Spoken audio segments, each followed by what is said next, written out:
Essa casa é só o começo. Esse aqui, a missão, se ela é metaforicamente uma casa, um dia ela vai ser um palácio como o Palácio dos Bandeirantes, ou o Palácio das Esmeraldas em Galais, ou todos os outros palácios que os governadores administram o Brasil. E um dia a nossa casa será o Palácio do Planalto. Isso está escrito na história e isso será nosso. E eu queria começar aqui, novamente, eu ia para começar para a fase dos agradecimentos, mas eu vou terminar com a parte dos agradecimentos, né? Antes de tudo, já que, enfim, estamos falando das jornadas e tal, meio que eu sempre achei que eu tinha que estar fazendo isso da minha vida, tá? O meu irmão sabe disso, eu acho que meus pais sabem disso. Desde criança eu sempre tive essa coisa com história e com política e com o poder. Eu sempre fui um rapaz tímido, muito fechado, muito sonhador. E quando você é tímido e fechado, você tende a, enfim, se sentir impotente pra mudar as coisas ao redor de você. E aí você imagina as coisas como tem que ser dentro da tua cabeça. E eu sempre fiz isso, só que eu sempre enfrentei minha timidez e sempre tentei me organizar. Então na escola eu organizava times de futebol. Eu lembro que uma vez eu e meu irmão, a gente organizou uma cidade em rebelião no sítio dos meus pais, que era Bizâncio, né? A gente declarou guerra aos adultos e a gente perdeu a guerra.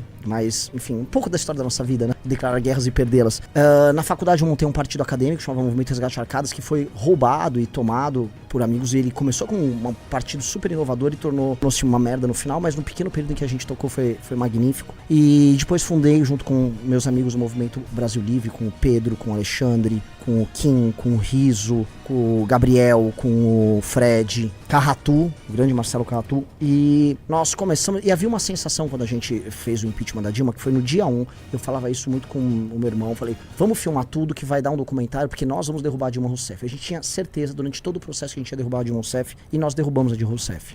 Outras vezes que a gente teve nossas missões enfim, em nossos trabalhos, a gente tinha certas dúvidas. Mas essa do partido, eu não tive dúvida em momento algum. O Couto sabe disso, o Couto também sentiu isso. Quando a gente começou o processo de montagem do partido, quando a gente chegou nas cores, no preto, amarelo e branco, eu falei na hora, esquece, vai sair. E a gente dava como certo, tanto que a gente deu como certo a montagem do partido o tempo todo. E é uma coisa extremamente arriscada, né? Porque você pode perder todo o dinheiro que você investiu no processo, todas as fichas, ou seja, se você não obtém as fichas no período de 2 anos, você perde todas elas. E eu tinha certeza que nós íamos conseguir. E essa certeza não é certeza só na qualidade das pessoas que trabalham com a gente, na certeza nos milhares de coletores que estavam ao redor do Brasil, nos milhares de amigos, nessa espécie de familiares, nessa família estendida que se foi se tornando o MBL e a missão. É uma certeza quase messiânica, porque eu sei que algumas poucas pessoas, e eu coloco essas milhares nessas poucas pessoas, elas nasceram pra isso, tá?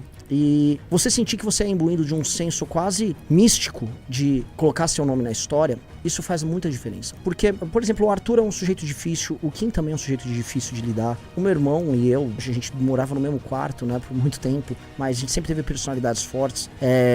Todas as pessoas difíceis de lidar, difíceis, as pessoas pontudas no sentido das personalidades, cheias de arestas a parar, pra você conseguir colocar elas juntas e elas se encaminharem, é porque você entende, você faz elas entenderem que você tem um processo, esse algo maior, que é a vontade sua de não só alterar o mundo ao teu redor. Porque isso tem muito John Lennon, tem muito Zé Fumeta de esquerda que vai falar isso pra você. É sobre uma ambição profunda com que sua vida não tenha sido em vão e que você não tenha sido escravo nela. E que você tenha sido original em todas as suas criações. E assim como eu sempre admirei artistas profundamente originais, criadores profundamente originais, generais profundamente originais, líderes profundamente originais, eu sempre falei, nós temos que ser teimosos e nós sempre vamos fazer do nosso jeito. E isso está no DNA do Movimento Brasil Livre e está no DNA da missão, que é o nosso slogan secreto, que é, se não for do nosso jeito, não será de jeito nenhum. Esse sempre foi o nosso slogan. E a gente sempre se negou a fazer do jeito dos outros. E toda vez que a gente fez do jeito dos outros, a gente se deu mal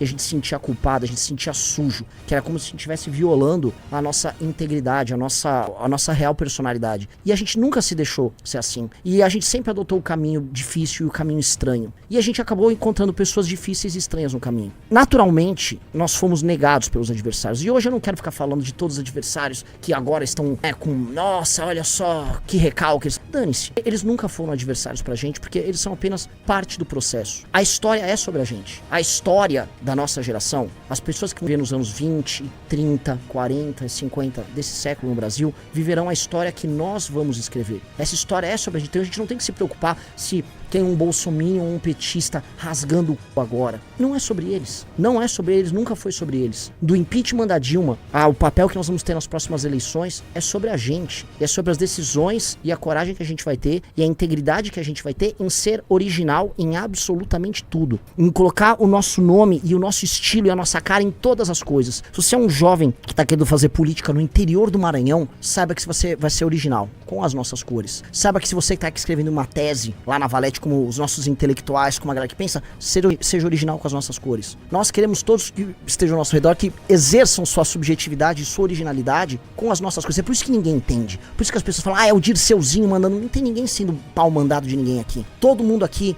tem a possibilidade de exercer essa subjetividade, essa capacidade única de colocar o seu próprio nome na história. E a gente é um bonde de pessoas que vai colocar o nome na história. A história não será sobre nossos inimigos. Eu não vou citar nossos inimigos aqui. A história não será sobre os nossos adversários. A história vai ser feita das oportunidades que a gente tiver no caminho e da coragem que a gente vai ter em encarar tudo isso e não ter medo de fazer o que é certo na hora certa. Porque um dia, quando a gente ocupar as posições de poder, a gente vai ter as dúvidas e os dilemas que apenas os grandes homens na história da humanidade tiveram, de fazer o que precisa ser feito. E a gente não vai ter medo de fazer o que precisa ser feito. Porque muitos homens antes da gente, aqui nesse país, castigado pelo sol, tropical, abafado, tiveram muito medo de fazer o que precisava ser feito na hora certa. E hesitaram e procuraram ou o dinheiro ou o conforto de fazer parte da elite. A gente não nasceu pra fazer parte da elite. A gente não nasceu pra fechar um grande acordo no final. A gente não nasceu pra se estabelecer e ter um cargo, um mandato. A gente não nasceu sequer pra ficar rico como um fim em si mesmo. A gente nasceu pra derrubar e construir algo muito novo no lugar. Muito novo, aproveitando toda a potencialidade das pessoas mais criativas e mais inteligentes, que já sabem, essas pessoas já existem, as pessoas já sabem que vão construir o Brasil com a gente. As melhores pessoas já identificaram a missão, elas já estão conosco. E aí é uma questão apenas de o eleitor descobrir na hora certa. E é o tempo, tudo no seu tempo. A gente demorou 10, 11 anos para montar nosso partido, foi no nosso tempo, foi do nosso jeito. Foi a nossa maneira, foi com as nossas dores, foi com os nossos cancelamentos, foi com as lágrimas do Kim quando ele foi cancelado chamando ele de nazista. Foi com a minha família quando foi atacada, quase perdeu seus bens na mão de juiz trabalhista vagabundo e jornalista filho da p, tá? Foi na perseguição de todos nós que sofremos ao longo de todo esse tempo. Foi no que fizeram com o Arthur Duval, que a gente nunca vai esquecer. Foram nos nossos militantes que foram atacados, foram vítimas de tentativa de assassinato aqui em São Paulo por militantes de grupo terrorista de esquerda. Foram dos nossos doadores que foram perseguidos. Foram das pessoas que tiveram coragem de brigar com seus familiares e falar, eu não sou nenhuma nem outra, eu sou esse grupo aqui e esse é o grupo da minha geração. É sobre todas essas pessoas que hoje são minoria. Porque isso aqui, olha só, não é sobre a vitória da maioria. Não é a vitória da maioria. A maioria, na maior parte do tempo, fica inerte. E a história é sempre escrita por uma vanguarda, por uma minoria capaz, inteligente, corajosa, que toma as decisões certas na hora certa e que é reconhecido na hora certa pela minoria. Pela maioria, me desculpa. E é esse o papel que eu acredito que eu vou ter. Esse é o papel que o Arthur tem, esse é o papel que a Amanda tem, esse é o papel que o Guto tem, esse é o papel que o meu irmão tem, que o Couto tem. Todas as pessoas que estão nessa sala, todas as milhares de pessoas ao redor do Brasil que fizeram parte desse processo, todas as pessoas que doaram e todas as pessoas que ainda estão por vir. Nós, quando chegamos aqui, era tudo mato. Quando começamos o movimento era tudo mato. Sequer havia ideia de direita no Brasil. Nós carpimos esse matagal. E pra você que é um jovem talentoso, hoje você tem uma casa, você tem um partido. Você não vai precisar se humilhar pra ninguém pra ser candidato a vereador, a prefeito, a deputado, a governador. Você não vai precisar ser humilhado como Kim Kataguiri foi naquela bosta daquele partido que ele faz parte, tá? Ele como o melhor parlamentar do Brasil, porque o partido queria negociar com o prefeito, ter algum carguinho e ter uma posição. Nunca mais ninguém nosso vai passar vontade. Nunca mais ninguém nosso vai ter medo de dar a sua opinião, de aparecer num debate, de se propor como candidato. Nunca mais uma pessoa decente vai ter que se ajoelhar diante de vagabundo. Nunca mais ninguém vai poder pedir pedágio. Ninguém vai pedir pedágio pra porra nenhuma. A única coisa que a gente exige de vocês, sejam as melhores pessoas possíveis, sejam as pessoas mais inteligentes possíveis e sejam leais aos seus. E honrem todos aqueles milhares de homens e mulheres que se sacrificaram pra caralho pra botar esse partido de pé. Milhares de homens e mulheres, enquanto talvez você que tá me ouvindo tava em casa curtindo, ou tava no seu trabalho, tava construindo sua vida, elas estavam renunciando à própria vida, renunciando a ganhos, renunciando a tudo aquilo que poderia ser bom bacana, gostoso, em nome de um projeto maior que você vai desfrutar. Então você que vai se aproximar na hora certa, você que vai ser aluno da academia, você que vai ser nosso candidato, honre a porra da tua casa, que deu muito trabalho pra gente construir ela. E mais do que isso, essa casa é só o começo. Esse aqui, a missão, se ela é metaforicamente uma casa, um dia ela vai ser um palácio como o Palácio dos Bandeirantes, ou o Palácio das Esmeraldas em Galais, ou todos os outros palácios que governadores administram o Brasil. E um dia a nossa casa será o Palácio do Planalto. Isso está escrito na história e isso será nosso. A história é nossa, tá na nossa mão, bora construir. Valeu, galera.